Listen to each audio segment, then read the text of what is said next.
రేవంత్ రెడ్డి సర్కారు గతంలో భూపాలపల్లిలో మీటింగ్ జరిగినప్పుడు రేవంత్ రెడ్డి కాంగ్రెస్ ప్రభుత్వం కనుక గెలిస్తే ఈ మారుపేర్ల సమస్యను పరిష్కరిస్తా అని సింగరేణి కార్మికులకు ఎజెండాల మొదటి అంశంగా చెప్పాడు. మరి దాన్ని నెరవేర్చకపోవడం వల్ల ఈరోజు సింగరేణి కార్మికుల పిల్లలు ఈ సమస్యను పరిష్కరించాలని, పెండింగ్ సమస్యల పరిష్కారం చేయాలని చెప్పేసి సింగరేణి భవన్కు తరచూ రావడం జరుగుతుంది. ఈరోజు ధర్నా చేశారు, భవన్ను ముట్టడించారు.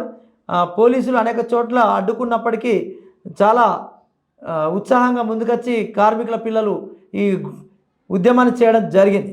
ఈ సందర్భంగా తెలంగాణ జాగృతి అధ్యక్షురాలు కవిత మాట్లాడుతూ ఈ పెండింగ్ సమస్యల పరిష్కారం కూడా చేయాలి, సింగరేణి పేర్లు ఏవైతే ఉన్నాయో మారు పేర్లను కూడా తీసుకొని కార్మికుల పిల్లలకు అవకాశాలు కల్పించాలి, ఉద్యోగ అవకాశాలు కల్పించాలి అని చెప్పేసి కోరారు. తర్వాత మరో విషయం ఏంటంటే సింగరేణిలో ఇప్పుడు డిపెండెంట్ ఉద్యోగాలు కూడా గత కొంతకాలంగా ఆపేసిరు. వాస్తవానికి ఆపేసీలు అనే కంటే మెడికల్ ఎవరైతే అయి ఉన్నారో వాళ్ళకు మెడికల్ బోర్డు అనేది ప్రతి 3 నెలలకో 2 నెలలకు ఒకసారి జరుగుతూ ఉంటుంది. ఈ బోర్డు గత 7-8 నెలలుగా నిలిపివేసిలు, అంటే ఉద్యోగాలు ఇవ్వద్దనే ఉద్దేశపూర్వకంగా నిలిపివేశారని చెప్పేసి కార్మికుల పిల్లలు, తర్వాత ఈ తెలంగాణ జాగృతి నాయకులు, కార్యకర్తలు కూడా అందరూ ఆరోపిస్తున్నారు.